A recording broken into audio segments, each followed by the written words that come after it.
discussions with the president, along with Mike, back in March, and the second one, as you've said, if people are just waking up, second one, where you and Michael and also Jeffrey Goldberg went in to the White House to talk to the president. Now, this was obviously post-Signalgate.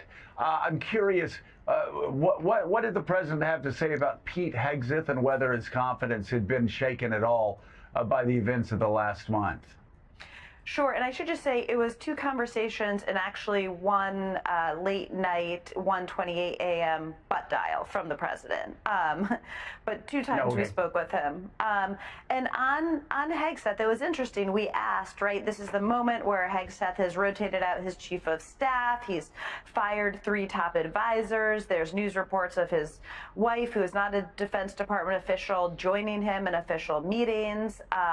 You know, a story that he had installed a makeup room in the Pentagon.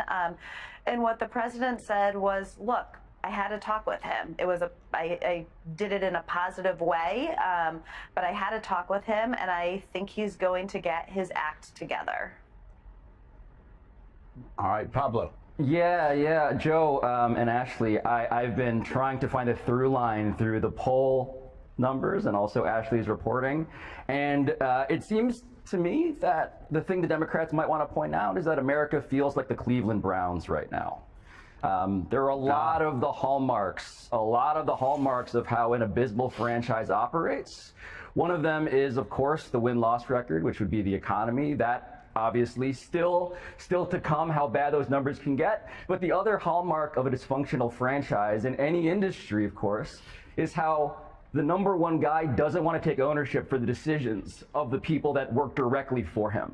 That is another big warning sign. And historically, of course, this administration, you wonder, okay, how long is the tolerance going to be when you're playing defense around your own offense? And so, Ashley, just how does he talk about whether it's the courts, whether it's certainly Signalgate, but the courts in particular? Can you describe the gap that he's trying to put himself in that's separate and apart, actually, from the people directly working for him when it comes to the judiciary? So the courts was actually fascinating because in both conversations, we asked him, you know, because he and his vice president have sort of hinted at this, would you defy a judicial ruling? And both times the president was adamant that you have to listen to the Supreme Court. You cannot defy the Supreme Court. And he's sort of, in the first conversation, almost as a digression, not only did he say that, but then he said, and you know what, even those justices appointed by Democrats, I like them. They're good people. I see them at the State of the Union and other things I do, and I really have a lot of respect for them. But some of this came in the context of his experience with the courts, and this is what he said to us. He said, look, I win on appeal. So he has confidence right now that a lot of these court cases, if and when they get kicked up to the Supreme Court, will rule in his favor. And my sort of question, which is unknowable, is will he still have such respect for the court and for the justices, and particularly the justices who he did not appoint, who were appointed by Democratic presidents, if there comes a moment where they offer their final word against President Trump and his administration?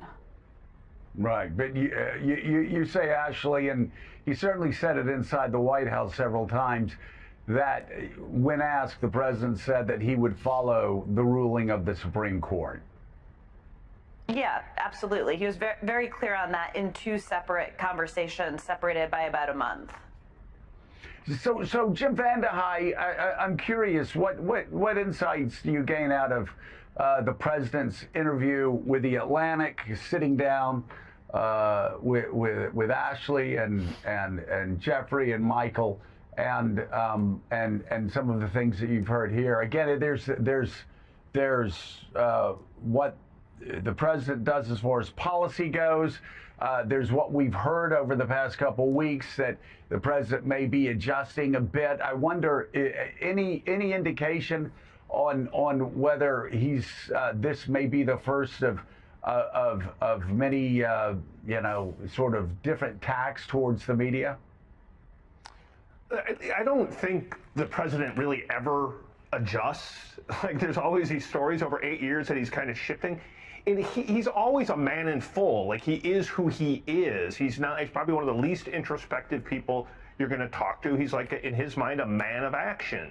And I think the man of action thing, like, gets a lot of people in his base fired up. It also can create a hell of a lot of confusion internally and externally, which he's dealing with now. I mean, listen, to his credit, like, he does sit down with a lot of reporters. And I think every reporter who's ever sat down with him has had the same experience that Ashley does, which is, like, he will engage. All the mean tweets and all the crap that you see on X or social media, you see very little of that in private. He actually will engage you. Unlike a lot of presidents, he'll ask you questions. His love language is a little bit of confrontation, so he's happy to have it.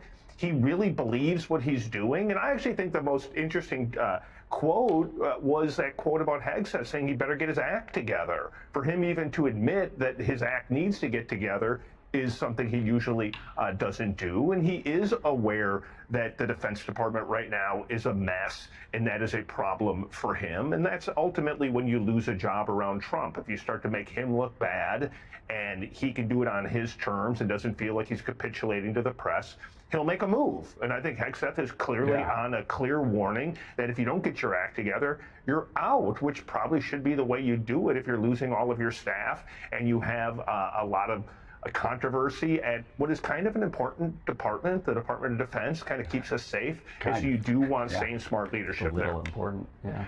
That's kind of important. That's that Midwest understatement by Jim Banda. Yeah, you look at the quote again where he's talking about that we just put up, where he's talking about his conversation with Pete Hegseth, because I think he's going to get it together.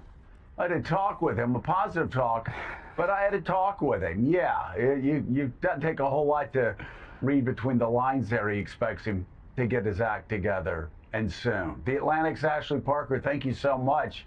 Her new wide-ranging interview with President Trump is now available to read online. And Jim